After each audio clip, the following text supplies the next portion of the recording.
Today we meet Ricky Flax, co-founder and CEO of the Delightful Food Group.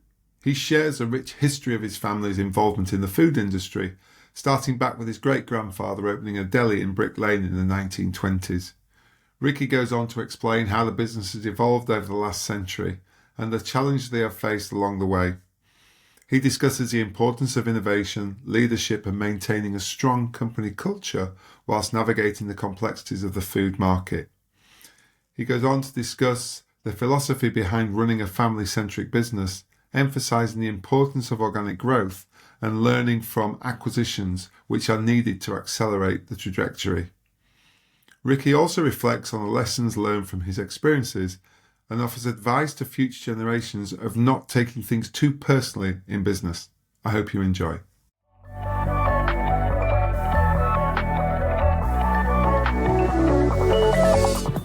Hi, we welcome Ricky Flax, co-founder and CEO of Delightful Food Group. We're going to find out a lot more about those today. Welcome, Ricky. Thanks for joining us. Thank you very much for having me.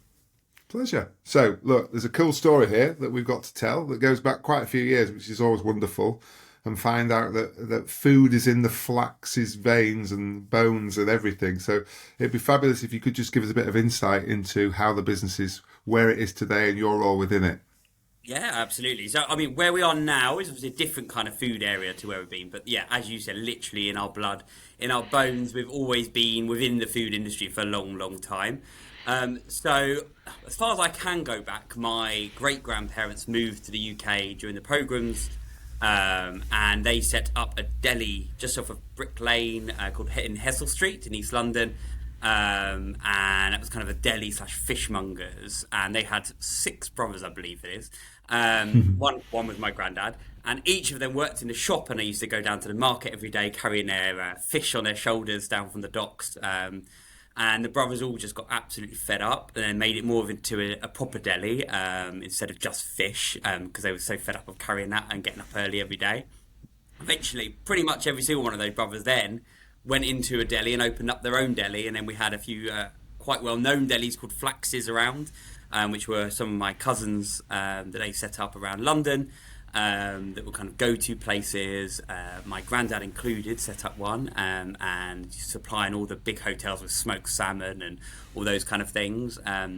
My dad then came back from America where he was travelling, and he found smoked turkey breasts and basically got a van, stuck some turkey breasts in the back and literally drove around London selling it into hotels and all sorts of things, just driving around knocking on doors selling his wares of smoked turkey breast out the back. But then that grew into quite a big thing in the fresh food industry, and then he ended up with one of the top 5 fresh food companies in the UK that he built. No way, from selling smoked turkey breast? From smoked turkey breast, yeah. And then he ended up doing taramasalata and salads and hummus and all these different things. Quiches was a really big one. We used to supply Safeway and Morrison's and Tesco's and all the supermarkets with all these things. And my did he get in, sorry, Ricky, did he get into manufacturing then of these goods as well? Then he didn't just source them, he started to manufacture. Yeah, all in London. So making them all in a very small factory. Literally had a changing rooms in a container in the yard, because the landlord wouldn't let him expand. So he thought if he put wheels on it, then it wouldn't be permanent. Then we could use that as a changing room. We had a few hundred people working on site in this. I think it was like a 10,000 square foot site, tiny little thing with loads of staff. It was like managing to get out some of the biggest kind of names in the market, supplying them with lots of fresh food goods. And then my granddad joined, he closed the shop. My grandma joined, his brother joined, so we had this whole company, and then retired, sold the company and retired at 28. You've mentioned this before, and we've obviously saved the story for today. I mean, it's a couple of years since I was 28, so it's passed for me. What did he do? Surely. That was the question, wasn't it? Well, what he did, he kind of got into property. That was one of the things he did, which was a big mistake of his at the time. So got into property, kind of dabbled in a few things. Had us, obviously, my brother and sister. And then the stock market crash happened, and he had a lot of property, and he got scared and sold quickly, where he lost quite a lot of money. But still was happy, opened up a travel agent in Radlett that's now still there under a different name, but still there today. And then from the basement is where he started at a time Da Vinci Fine Foods, which would become American Beverage Company, and Italian Beverage Company, which is what we are. One of the companies today is still Italian Beverage Company, so it's still around from all that time. But yeah, literally running at the bottom of his travel agent in the basement. I love it because he'd been, from what I've read, he'd been on holiday, hadn't he, and seen the syrups that we get the flavours in coffees and bits and pieces. Was that one of the Exactly, inspirations? yeah. So he found his flavoured syrups, and then actually it was in Chessington Zoo was then where he found it. So Chessington Zoo does a Brilliant. little cart operation, and he found these flavoured syrups. And back then there was just no such thing. No one had heard of vanilla lattes or caramel lattes or anything So like it's that. your fault then. We have all these crazy drinks. Exactly Right. that. You can blame my dad. So there Right. was We'll have no to get him coffee on. industry. There was no third wave, they call it, of when the coffee boom happened. The only takeaway coffee you'd get was in a department store. Don't know if you remember that. Yeah. So it was really a time when it was no industry, and he saw Because he that. used to give you a coffee for shopping. That was the whole That's idea, it. wasn't it? To keep Well, you in the actually, you store. walk Yeah. around while you're walking around. You can Yeah. relax, take your time, and enjoy your coffee while you browse. Um, Browse. Yeah. So yeah, my dad's always been amazing at innovation. He's always, still to this day, great at spotting those things before they become things. So There's some serious entrepreneurial blood in this family, isn't there, as well? Never oh mind food. yeah, without doubt, it's throughout all our family as well. We've had all of the cousins, all the brothers have gone on to do great things as well. All gone to run their own businesses in all different areas of different industries. Not all in food anymore, but all different places everyone's gone into. So we talk about it, and we've got now this Flax reunion group because there were so many brothers we haven't all kept in touch. So there's a new kind of WhatsApp group we've started where everyone's trying to share some more of those stories and more of those, things growing up, and we're starting to meet some of these cousins we've never heard of before, which is really Brilliant. nice. So yeah, a Brainstorm lot of, some more ideas for businesses, that sort of no, thing. that's it. You never know.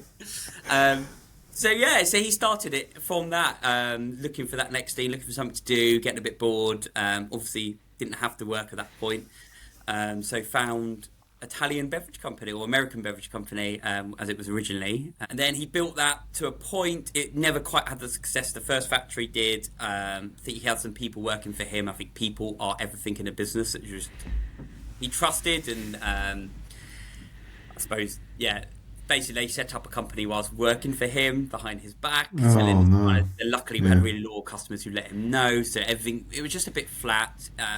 We had quite a few problems at the time when I joined, but I was never intended to join the family business. That was never in the cards. I was planning to do my own thing. I was literally about to launch my own company at the time. I had my website, I had everything literally ready to go, and e-commerce kind of online one. And he just asked for a bit of help. And what So, age were you there then, Ricky? Was that after post school and everything? oh yeah, post school, I had done a few jobs, but nothing kind of stuck. A few sales jobs, which were amazing experiences, really good learning curves. Learned what I am not good at and what I'm really good at. When was that? So I joined in 2012. So yeah, fair amount ago now.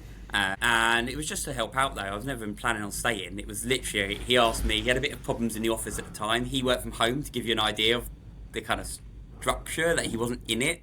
He was working Yeah. from home, leaving kind of the office to do what it does itself, managing. There's about 4 people in the office. And then the warehouse was in Essex, which it still is today. They're very separate, where there was one person employed working there. So and then he was working from home, so he wasn't even in with them. So Yeah. he was just like, "Can you go work from there? Can you help out a little bit?" And then he showed me a website he was going to launch, and I was like, "You can't do that." And he was like, "Oh, well, what would you do? Can you have some help?" And then I ended up just getting completely caught up in it, fell in love So with it. he caught you nice, didn't he? Just saying That's that it. he knew you Like, wouldn't be able to refuse. So it's interesting that point on leadership, isn't it? And especially as a business is growing, and your father was obviously he proved he'd got some serious skills in that area. But I don't think you can do. It's a bit like today, isn't it? Post COVID, about businesses coming back in and working in the office and how you learn and how you lead. Without presence, it's pretty tricky nowadays. I think again. I'm a real strong believer in it, rightly or wrongly. I think flexi working's great to a point. I mean, so what we do, IBC and March are different, so I haven't kind of gone into the group, but Yeah, we'll come back to that. yeah, we The- have. like the These are becoming more and more like a Billy Connolly sketch where you have about 5 stories running and then eventually they all beautifully dovetail together. It's perfect. So I've got a couple of companies now, but in one of them, the kind of original one that me and Dad were part of, Italian beverage company, we still work 4 days a week in the office, 1 day at home. I just think Yeah. 4 days are so important. I think if you're trying to build a culture, you're trying to build more than just a service, then having the office face to face, having a presence, getting to really know these people, to me is just absolutely crucial. So Yeah. important. And I think we learned that during COVID when I didn't even know some of the people. I'd never met a few people who we'd recruited. We were Yeah. massive growth point during COVID, and I didn't even know some of the people. I hadn't met Yeah. them. I think it really can stunt careers if they don't know everyone, and they don't have those understandings of each department, and they don't know all the managers and senior management.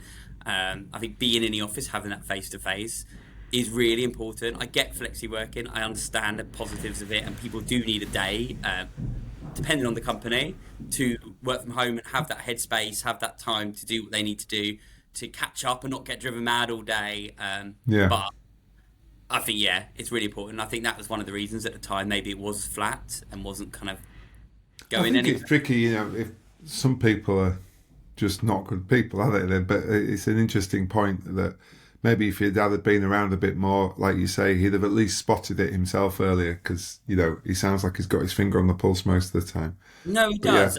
I think it was just a case of maybe a more of a lifestyle business. I suppose he's had his yeah, big business. He was just enjoying. He was always there for us growing up. He was always around. That's a big thing with me now as well. With my kids, I don't remember a time that Dad was at work. I don't remember yeah. not at work, but I don't Yeah, remember I he know what you didn't. mean, yeah. He didn't miss any events, any birthdays, any football games, anything. Dad was always there, always. That's a So wonderful thing to be able to claim, isn't it, from him? That's fantastic. 100%.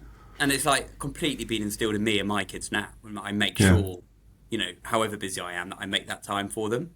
yeah, Like really, really important. But yeah, no, that culture is really important, and that's something that's really we drive into the business now is those values and culture and people. I think because of probably the way I've been brought up, probably because of my dad being around and having that experience when we were younger. Like he got what he wanted from the business. He took home what he needed yeah, from the business, and I think it was happy plodding along. Like a lot of lifestyle businesses are.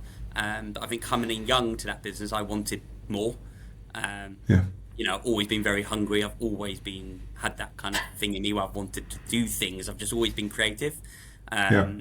Always wanted to run businesses. Uni, I was thinking of, what's the next thing we could do? What about this? What about this? And it was just taking that plunge to do one of them. So yeah, it's always Brilliant. been wanting that drive, and still is every day. Our journey's only just started where we are now. So right, well, let's keep going. Let's keep going then back on the where to get us to up to date with what the offer is now. So you were there with the syrups and the coffees and the mixes, wasn't it? And smoothies you moved into That's on it, that yeah. So side. I'll go back to kind of that. Yeah. So Dad, so he got it to a point. So what happened was he had this American brand. He tied down the rights for flavored syrups, and then we just started importing lots of American brands. So we were an importer and a distributor. So everything we imported, we were master importer for. So we had the rights for either Europe or Europe and UK. Our main business was flavored syrups. That's where we got a lot of it from. But we Yeah, also had the American beverage company that was all through, and then we had Italian beverage company, which is today, where we put forward all of the Italian products, so biscotti and granitas and all those kind of products as well, panettone and all those panettone and all those kind of things. fantastic. So you had those kind of running alongside, and then a big company bought out that flavour company, and the flavours then just went to pot. They started going direct competition with us. So all the big accounts, they were like, "Oh well, we'll handle the big accounts. You take the small ones." It was like, "No, they're our accounts," Yeah, and we just kept coming up against them, against ourselves, basically. So to protect ourselves, we started co-packing. We started using a co-packer, I should say, to start making our own syrups. So we started syrups, then it grew into syrups and sauces. Then the range today is literally everything for the coffee shop, apart from the coffee.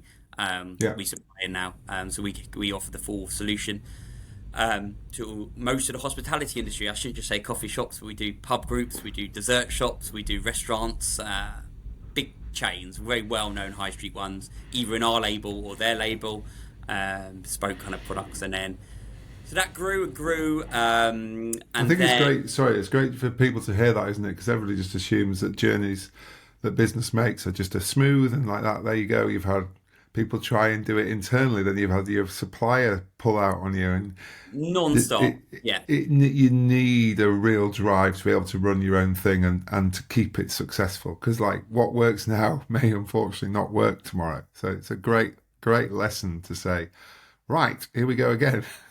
it is. I think it's all mindset. I think people ask me on a regular basis. That's probably the most asked question is just how are you not stressed? Like how are you not like even internally? Like why are you not letting this impact you? Like these things, but I don't really think of them. I don't think in the same way. I think I've got a different mindset with issues because I don't see them as issues. You know, it's at the end of the day, you've got to break those little problems down and go right. What is the actual issue here?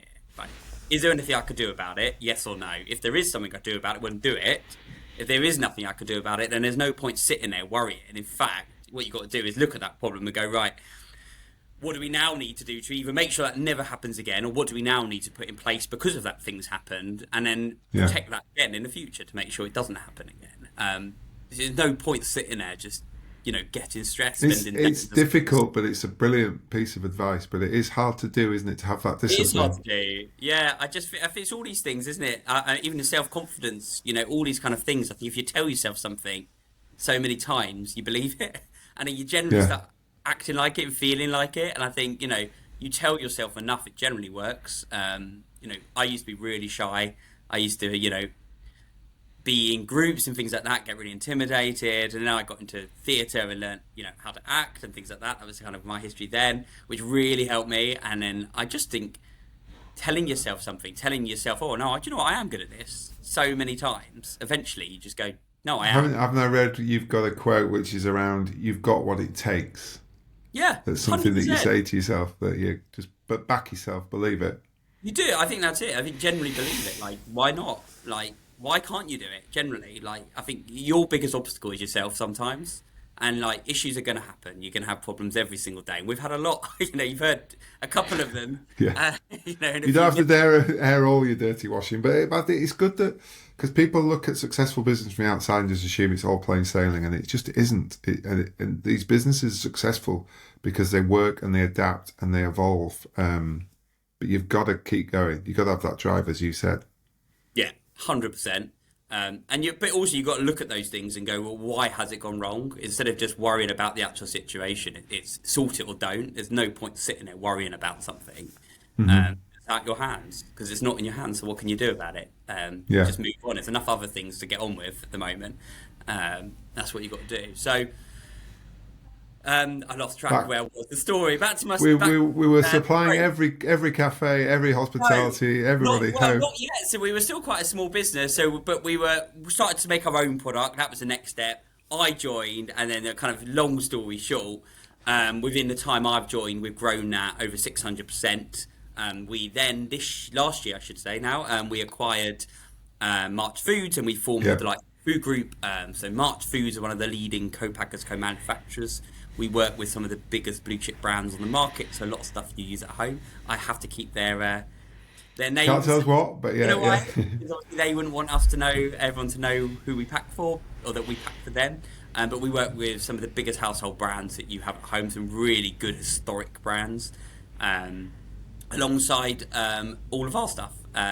So we knew the company. It was actually where we've always made our products as well. Okay, so you've got a track record with them, so you knew they could deliver. Exactly. We knew the company, we knew the management team, we knew how well they operated. We approached them, so they weren't on the market, and it just happened that the owner was like, well, actually, he was looking to sell in the next couple of years. He was also removed from the business, so we only actually popped in maybe a couple of times a year. He'd get monthly reports, that kind of thing, but he wasn't really involved in the running of the business. So, Yeah. there wasn't all that work to do.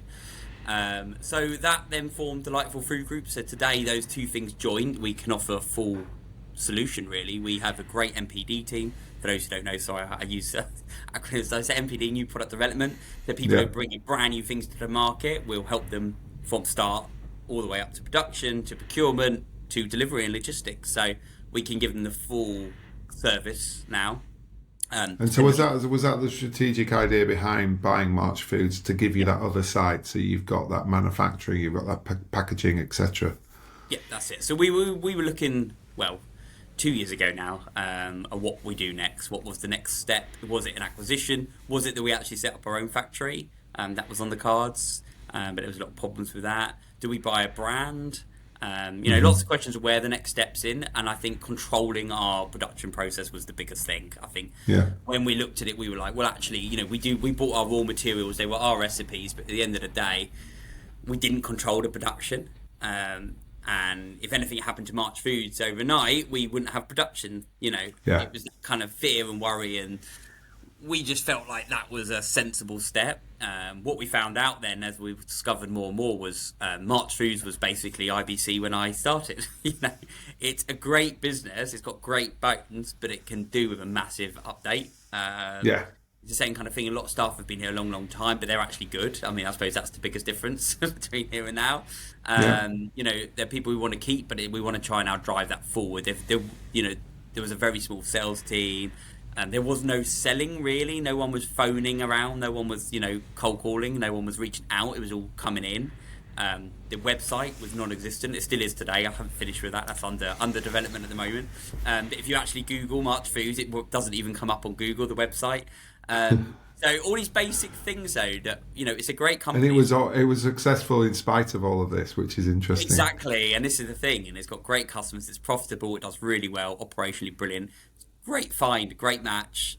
So we thought, let's do it. So that went through, was a very long process. I think anyone going into an acquisition needs to go in with their eyes open of, one, how time consuming it is, how stressful it is, how much things you're probably going to uncover.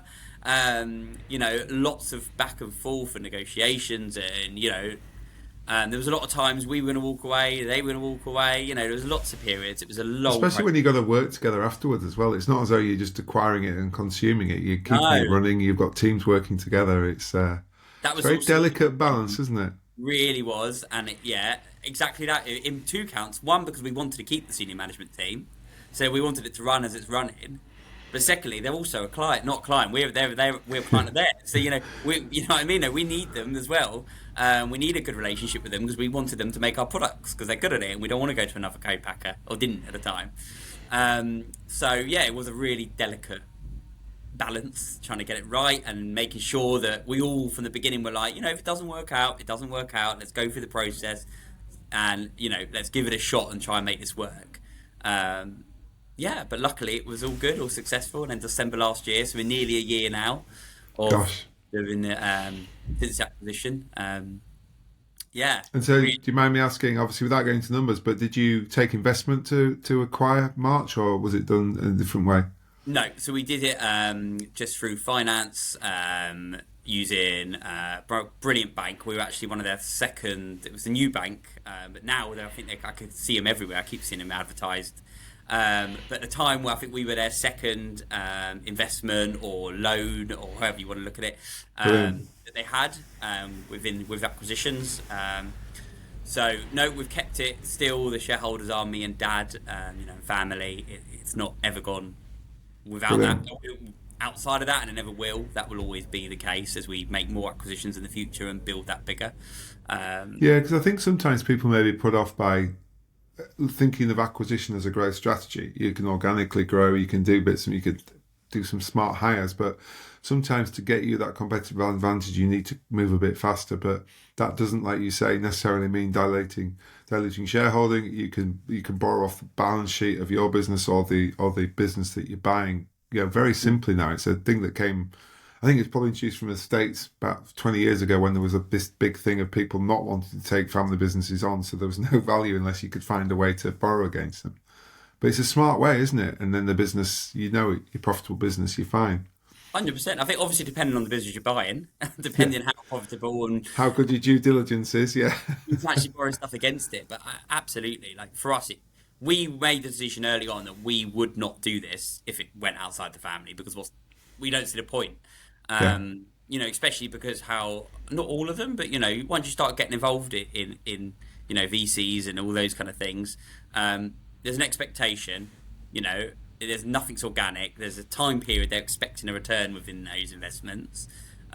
Whilst for us, it was much more organic. It's about the family. It's about the long term, not about the short. We're not looking to sell. It wasn't a quick win for us. We're trying to build something, Yeah. and it's a much slower, more organic process we take here, which seems to work. And actually, from that, it does happen quicker, and we do end up with great results historically, because of that approach. But our expectations are not as hard. Is that Yeah. the right word? They're Probably not. fair. Yeah, They're fair just way. Yeah.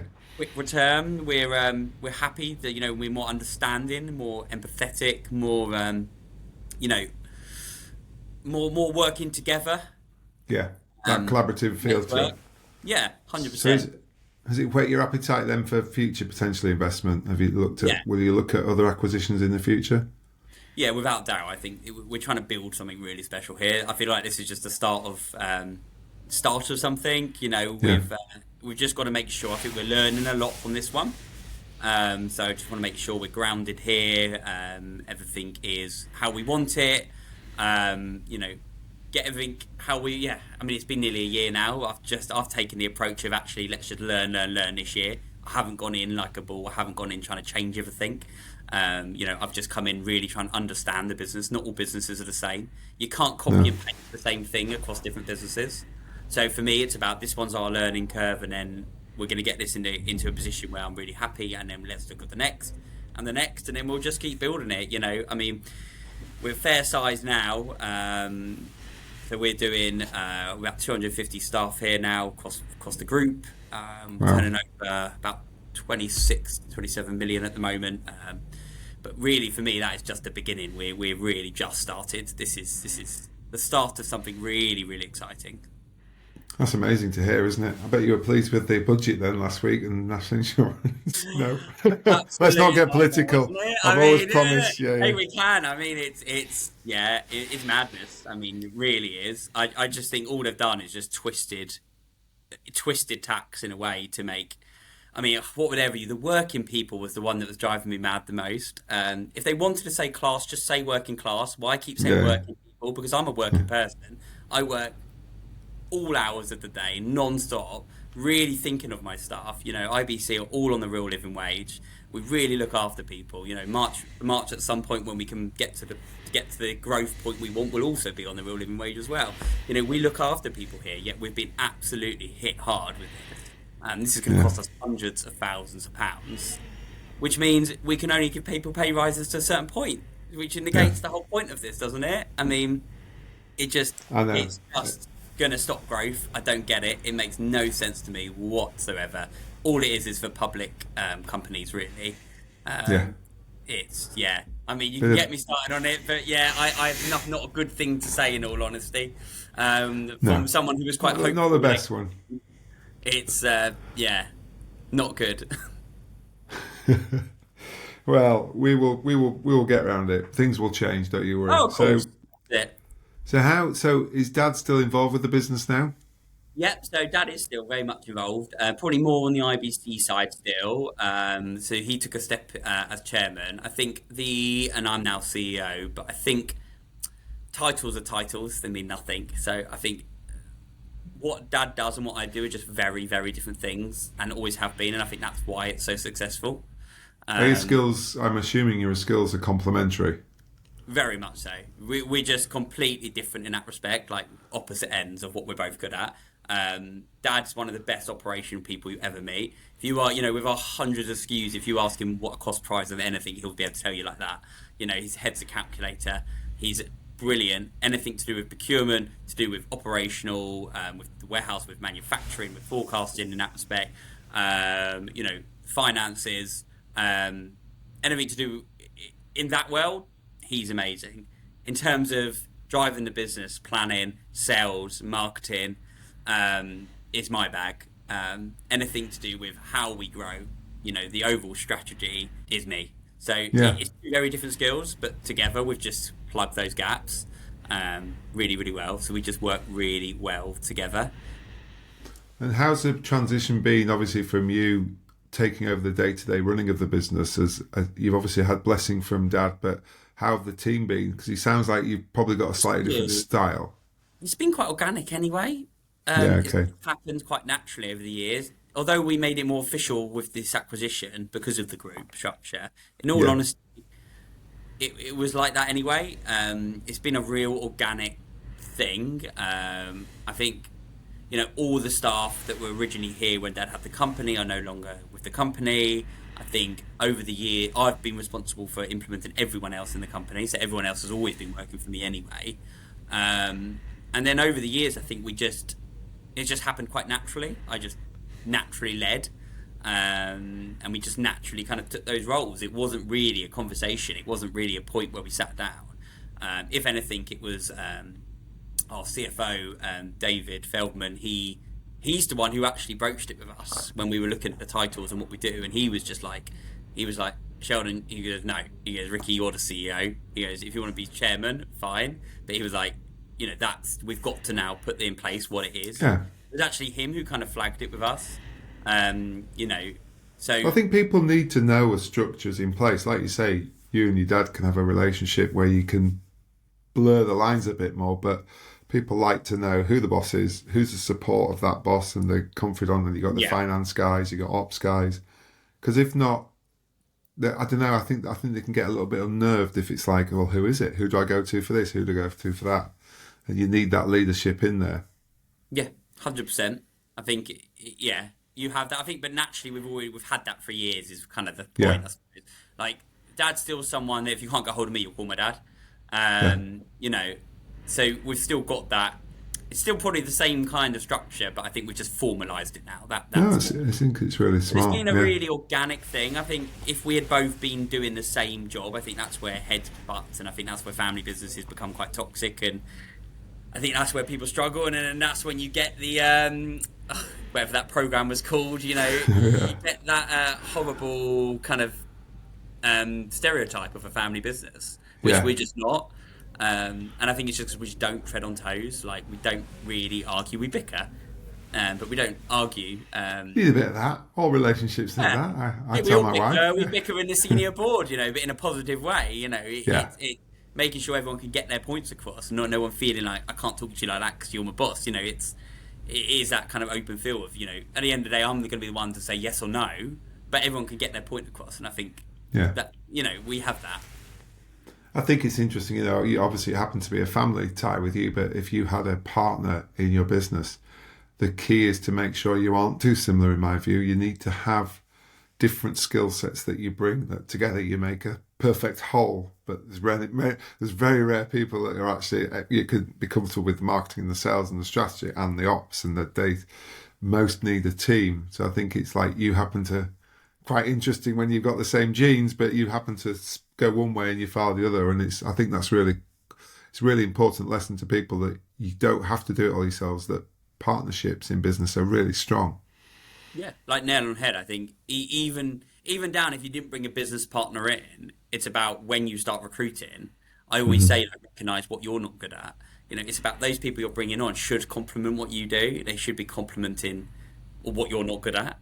Yeah, Not going against it. And I think that's where a lot of businesses do go wrong, is they bring on people who are too similar to them or doing the same kind of role, and all you're going to have is constant clashes. No one really knows what they're supposed to be doing. No one's on the same page, because everyone's headstrong and everyone's got ideas.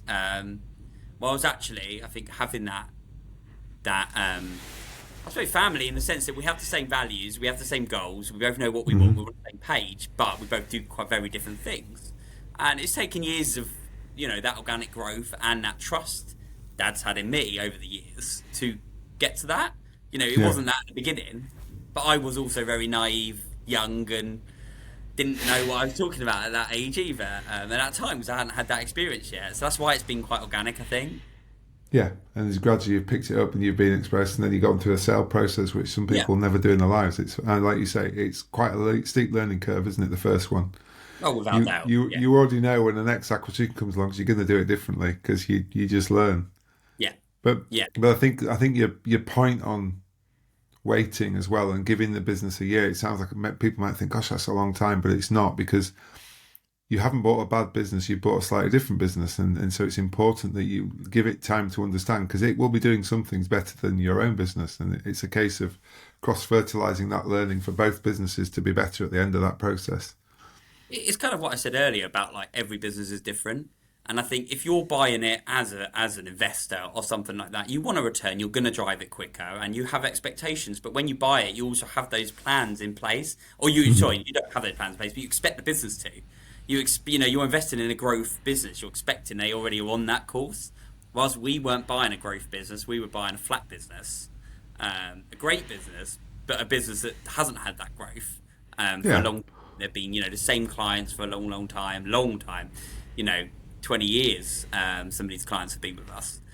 which a Um, lot of businesses would dream of, isn't it? But we see it a lot in our world where businesses, what we call plateau, they're not doing anything bad, but the team has got them to a certain level and doesn't know how to do that next jump. Because why should you?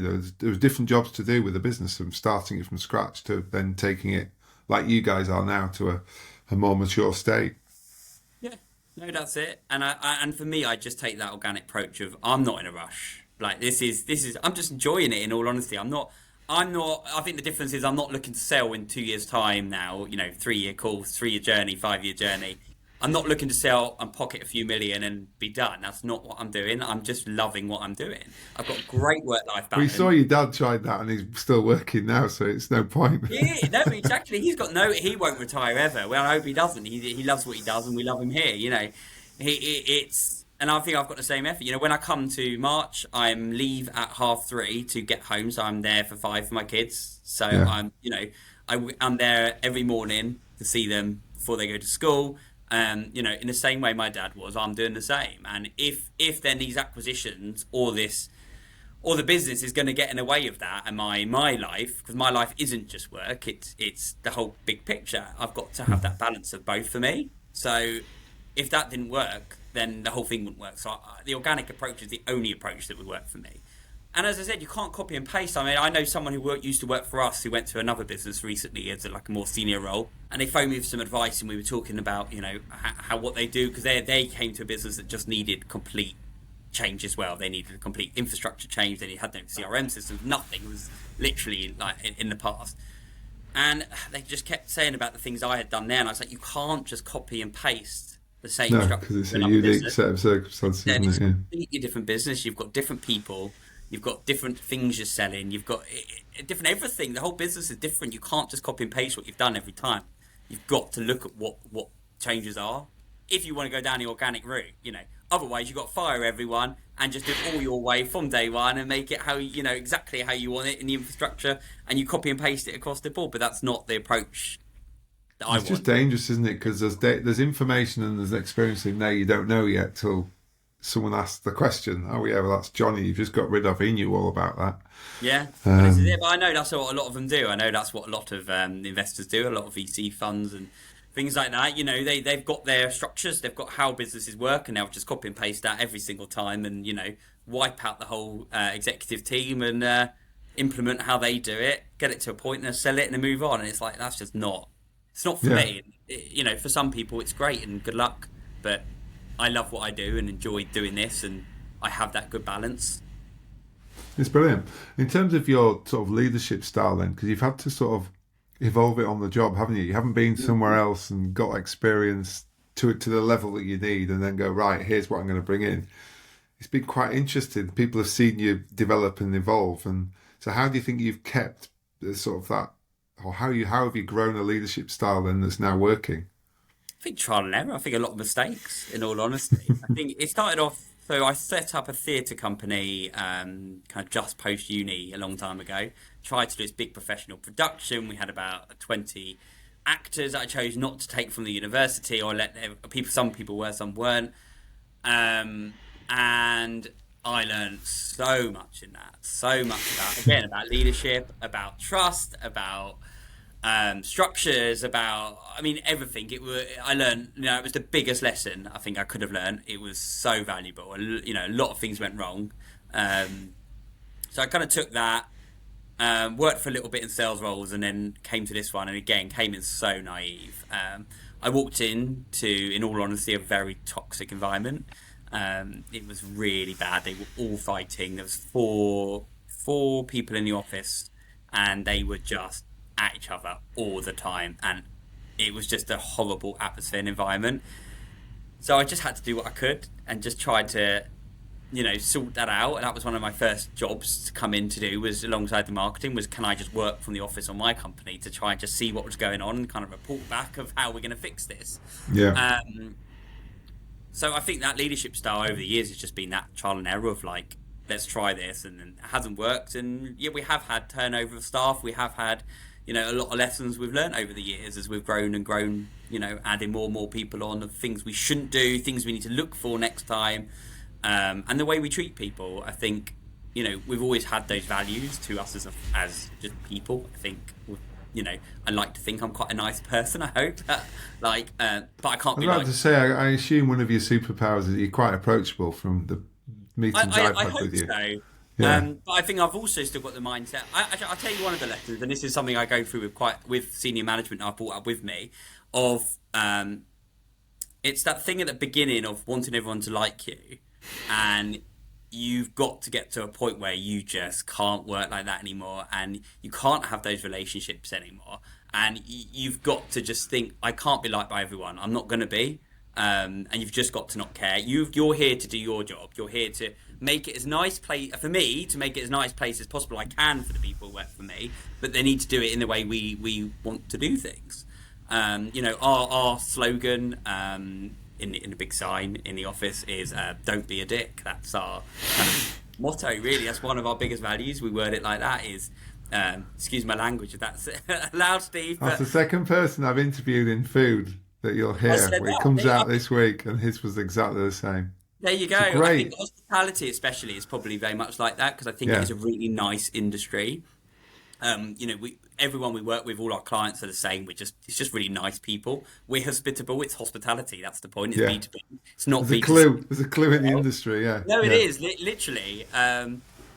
And I think that's been at the backbone of my leadership style. But at the same time, I am here to do a job, and I can't. Not everyone's going to like me all the time, and you've just got to crack on with things. If I can be approachable, amazing, and I want that, and I hope that. But at the same time, you've got to get to a point where it doesn't matter.